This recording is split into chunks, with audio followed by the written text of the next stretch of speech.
back to the context of those times. And this was a region that had seen violent conflict, small scale, most recently at the time, but over history, of course, a region that had been fought over many, many times, and borders had changed numerous times, so that the inhabitants of the region may have lived in multiple countries over the course of their lifetime, with different rulers ruling them from capitals at great distance. And so there was a legacy of distrust, there was a legacy of,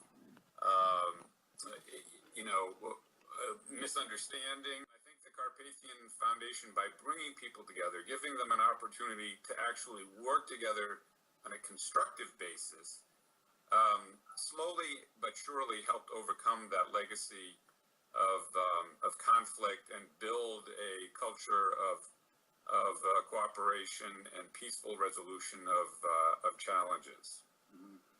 Okay, I totally agree with you that also it was one of the main lessons and the main impact of the foundation, which promoted this collaboration, cooperation at the very local level. I think that some of the challenges include the uneven patterns of development among the 5 countries, some moving more quickly to develop and some lagging behind.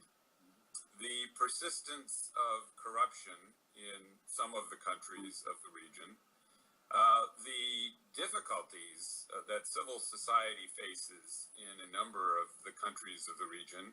There is now a kind of growing backlash against civil society and a rise of neo-authoritarian governance that is making it very difficult for citizens to come together in organizations, to express their views, to work together to solve problems in some of the countries.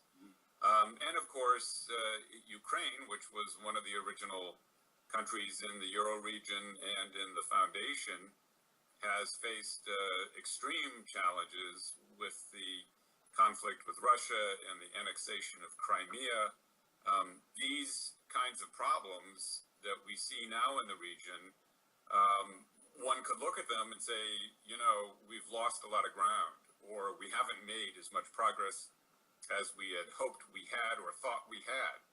And to me, it underscores one very, very important lesson, which is why I'm delighted to see the Carpathian Foundation continuing on in its 4 countries some 20 years later. And the lesson is this: the role of civil society is absolutely essential. And when civil society is weak, when civil society is without resources, when civil society is constrained by politicians and politics, countries will suffer. When civil society is strong, people have the opportunity to shape the future in their own vision. And so the foundation's role in strengthening civil society is even more critical, perhaps, in the conditions we see today than we even knew it would be 20 years ago when we were just getting started. Okay. The one more question related to this European challenge. So what do you think about this current migration crisis, which of course shows many problems? One of the issues, the indicator of the situation of the European unification, that it's maybe the consequences of this migration crisis will be that new borders will be created. So what will be the impact of this migration crisis on Europe? Yeah, well, we have to understand the migration crisis at its roots. And so, of course, the first thing is that we have an unresolved, terrible conflict in Syria, which has killed probably as many as 300,000 civilians and has left 4.5 million civilians as refugees. And this has put enormous pressure on Europe. And I'm sorry to say that the United States has not done its fair share in receiving refugees either. In fact, out of 4.5 million refugees from Syria, the United States has accepted less than 3,000 up until now. So this is a challenge not only to Europe, it's a challenge to global governance, and it is in some ways a foretaste of even bigger challenges that we may face later on in this century from climate change and other effects. So we need to find a way to keep borders open, to make sure that we are protecting security, and to integrate moving populations into society and into productive and safe lives. And this is a huge challenge. Yeah. And it is challenging Euro-Atlantic values, and it is certainly challenging Euro-Atlantic systems of governance.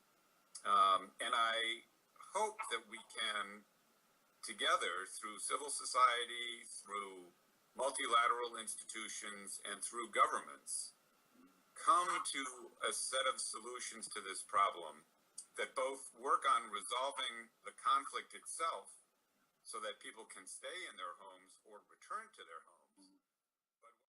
But while the conflict continues, that we are able to in a more humane way, accommodate the refugees who are forced to leave. You know, I have one other thought here that is in part a lesson of the last 20 years and maybe a concept to think about in the current context, and that is in the 20-year history, of course, the Carpathian Foundation, both the International Foundation and the originally four now national foundations, have focused on civil society in that region, community level work, and connecting people across the borders in the region's communities.